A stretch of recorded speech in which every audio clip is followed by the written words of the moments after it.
about 30% of cart abandonment happens because customers can't afford to pay up front in full. So whether you're launching something new, you're looking to improve conversions, or you're selling higher ticket items, offering payment plans can be a great way to improve the amount of sales you get as opposed to abandoned carts. Today I'll break down 4 ways that you can offer payment plans on Shopify so you can help customers pay over time in a transparent, ethical way. Hey, I'm Ollie from Pre-Product, a Shopify pre-order app. Today though, we're not just looking at pre-orders, we're looking at paying over time in general. So here are the 4 approaches we'll look at. We'll look at number 1, Shop Pay Installments. So that's any buy now, pay later like Klarna, Afterpay, Affirm. Then we'll look at third-party payment gateways, so coming out of the Shopify payments realm. And then we'll look at invoicing style split payment apps. And then finally, we'll look at third-party apps powered by Shopify's Purchase Options API. So why do payment plans matter? Well, the phrase you'll often hear is meeting customers where they are. So whether that's due to monthly budget constraints or paying down a big ticket item over time, they can be really powerful in giving your customers some flexibility in how they buy from you. And I've just got the Shop Pay Installments landing page up, but these stats, I imagine they roughly apply to all of these strategies we're going to look at today. So 50% increase in average order value for 1 in 4 merchants. So only 25% of merchants see this huge increase, but still, if you're one of those 4, that's amazing. And then the other stat is 28% fewer abandoned carts for merchants that switch from a third-party installment solution to Shop Pay Installments. And the reason I want to call that out is it shows you that these payment plan options aren't all created equally. Kind of variance in conversion rate, customer experience, and also how they plug into your Shopify backend. So let's jump into it. Number 1 is buy now, pay later. So we're going to look at Shop Pay Installments today, but that's just Shopify's version of Klarna, Affirm, Sezzle. There's lots of these different providers, and basically what they do is they let a customer buy an item, but instead of a customer paying this provider, so Shop Pay Installments in this case, pay you, the merchant, and then the customer pays this provider over time in installments. So you're still getting your full amount up front, but you're letting the customer pay over time. And then this buy now, pay later provider, they're the kind of intermediary that sits in the middle of that transaction. So with Shop Pay Installments, it hasn't been around for that long, but it's super easy to toggle it on from your Shopify admin. It's great for in-stock items. It does have some limited availability at the time that I'm recording this. So I think it's US, Canada, and UK, which are supported. And the customer must use Shop Pay to actually check this payment plan out. So they couldn't use, PayPal or just standard Shopify payments. It would have to be through the Shop Pay option that you'll check out.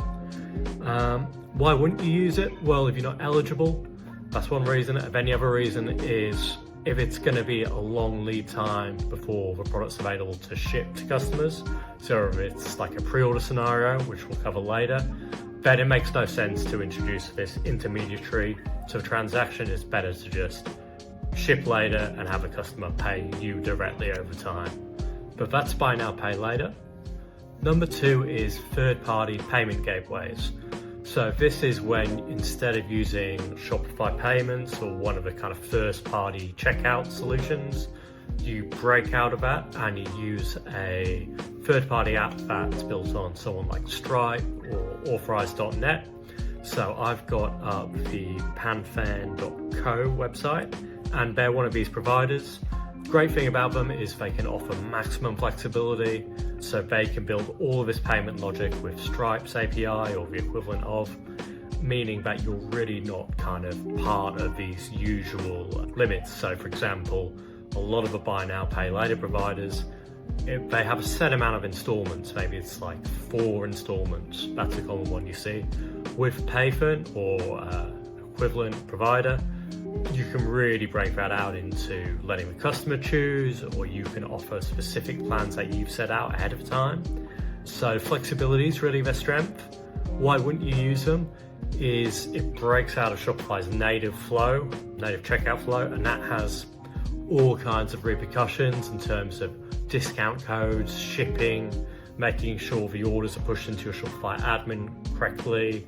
A lot of your other apps won't work, or if there's fancy like line items added or free gift with purchase, any of those kind of scenarios, bundles, a lot of those will break as soon as a customer checks out through one of these third-party options.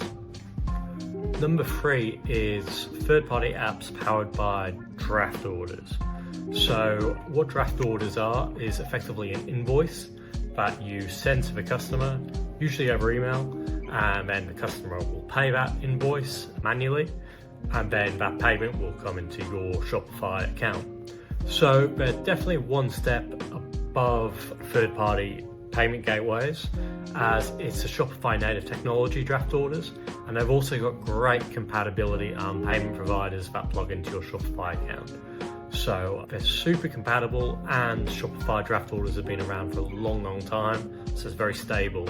The kind of reasons why you might not use them is customers have to actually manually pay the invoice.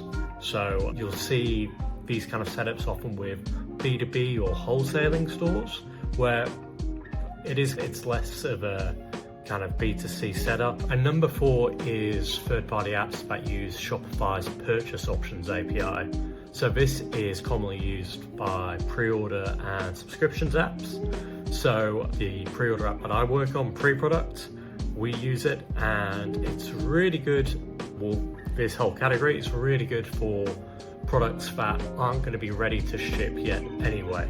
So you may want to just let the customer pay you over time in installments, and then you'll ship them in, say, however many months of the product, and the customer would have paid off their plan by then anyway.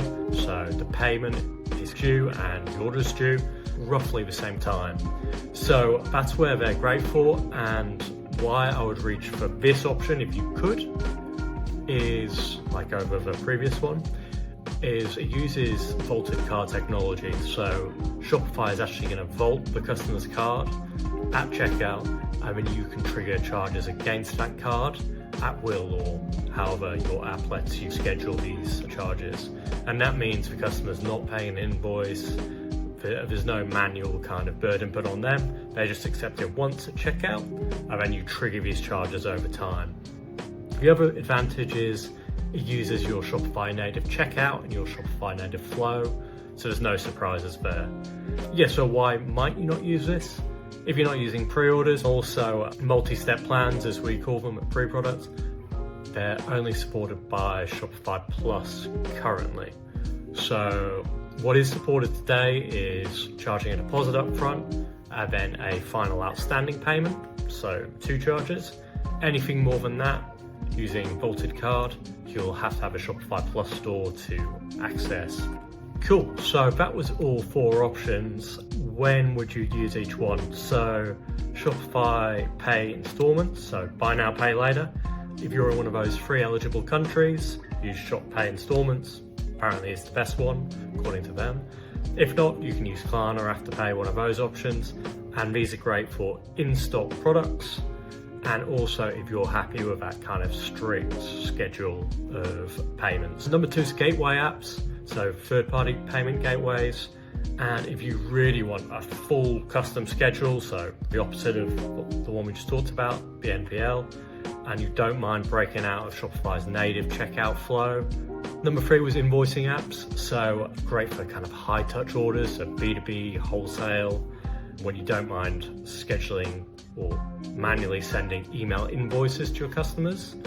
And then last of all was the purchase options apps. So if you're pre-selling, if the product's not yet in stock, that's a great way to have the flexibility of multiple installments, even letting your customer choose the schedule that they want to pay on, but keeping everything in Shopify.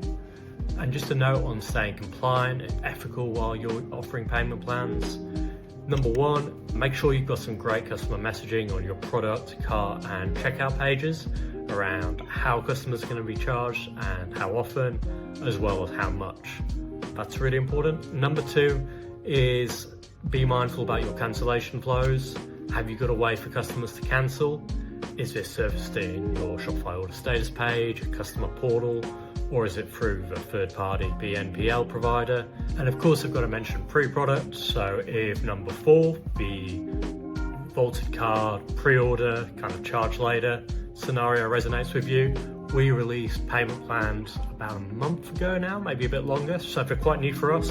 But yeah, we'd love you to kind of join on a free trial or go on a commission-only plans and test out offering payment plans to your customers. Other than that, I hope this video was helpful. Cheers.